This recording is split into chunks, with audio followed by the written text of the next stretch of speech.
大家好，我是健康管理师李晓。很多人在体检中查出肺结节，立刻就慌了，很怕会癌变。但是，一般小于1厘米的结节，医生多数会建议我们回去观察，定期检查。那在这个观察等待的过程中，很多人是非常煎熬的，咳嗽2声都能让自己胡思乱想一整天。那么，与其在复查之前焦虑紧张，不如自己去动手疏通一下经络。经络顺畅了，脏腑的隐患可能也就消失了。那么下面呢，我们就来找一下肺结节的人在肺经上容易出现的一个反应点。通过疏通这个反应点，可以改善我们肺部的环境，可以帮助我们改善肺结节的问题。首先，我们看自己的结节是长在左侧还是右侧。如果是左边，就对应左边的手臂肺经；如果是右边呢，我们就对应右手的肺经。手太阴肺经起于中焦，下落大肠，含循胃口，那上膈属肺，从肺系横出腋下，沿着手臂内侧我们手臂的内侧，但是呢，它没有走中间，它走的是稍微偏向我们大拇指、大鱼际这一边，走到手腕，过了大鱼际，一直走到大拇指。那么反应点呢，就出现在小手臂的这一段。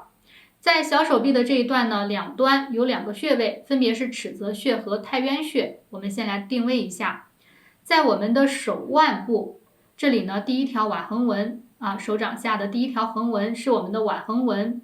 腕横纹这里呢，可以摸到脉搏的跳动，这个凹陷处就是太渊穴。再找尺泽，曲肘的时候，那在我们这个手肘的中央可以摸到有一条很粗的大筋，大筋的桡侧也就是靠近我们大拇指的这一侧这一边，这个凹陷处就是尺泽。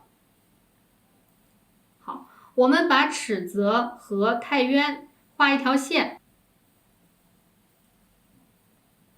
这条连线大约也就是我们肺经在小臂循行的路线了。然后呢，我们把中指的指关节曲起来，用指关节沿着这条线敲打一下，轻轻的敲打，探查一下，大约呢是在中间中间点稍微再靠上一点的这个位置，大约是中间点靠上2横指左右，这个区域会出现特别疼痛的反应。那它的痛感明显比周围的地方痛感都强烈，这就是我们今天要找的反应点了。其实它也就是孔最穴的位置，但是这个点因人而异，不一定都出现在这个地方。那有的人可能靠上一点，有的人靠下一点，我们只要根据自己的情况找到最痛的点就可以了。那还有人呢，这个点摸起来会有一个小筋结的样子，这种痛感敲起来，它不是按揉穴位的时候出现的那种酸痛，而是一种很直接的刺痛，有一些放射感的痛，甚至是让人难以忍受啊。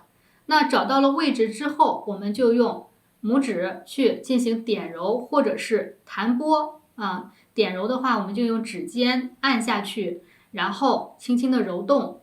那么弹拨的话呢，我们可以来回的去拨动它，都可以。每次3分钟，每天可以做2到3次。那这个就不需要双手去做了，我们就看结节出现在哪一侧，去找相应的反应点就可以了。如果第一天按揉之后呢，第2天这个地方特别痛，是正常的，不用担心。如果可以忍受，咱们就继续按揉；如果太痛难以忍受，就等一等再继续按揉。那到了第2次、第3次按揉的时候呢，就会发现这个痛感没有那么强烈了。大约1个星期左右，这个痛感呢就消失了。当然，痛感消失之后，您还可以继续按揉，也可以用拍打的方法，把我们手臂上的这条肺经都疏通一遍。这个方法大家不用拘泥于时间，其实只要你有时间，就可以去按揉一会儿。比如说在开车等红绿灯的时候，在我们上班的空闲时间，都是可以做的。其实很多肺结节的人多是肺脾两虚造成的。运动少，饮食不规律，那么身体生成了痰湿，肺气虚则血行无力，痰湿淤血交轴在一起，就形成了这种结节。所以我们人体的各个器官都是息息相关的，任何疾病的发生都不是突然之间出现的。不管现在有没有生病，防患于未然总是好的。那今天这个疏通肺部反应点的方法就跟大家分享到这里。我是健康管理师李晓，如果您还有什么想了解的问题呢，可以在视频的下方再留言给我，我会根据大家的问题在后续的视频当中继续为大家解答。谢谢大家。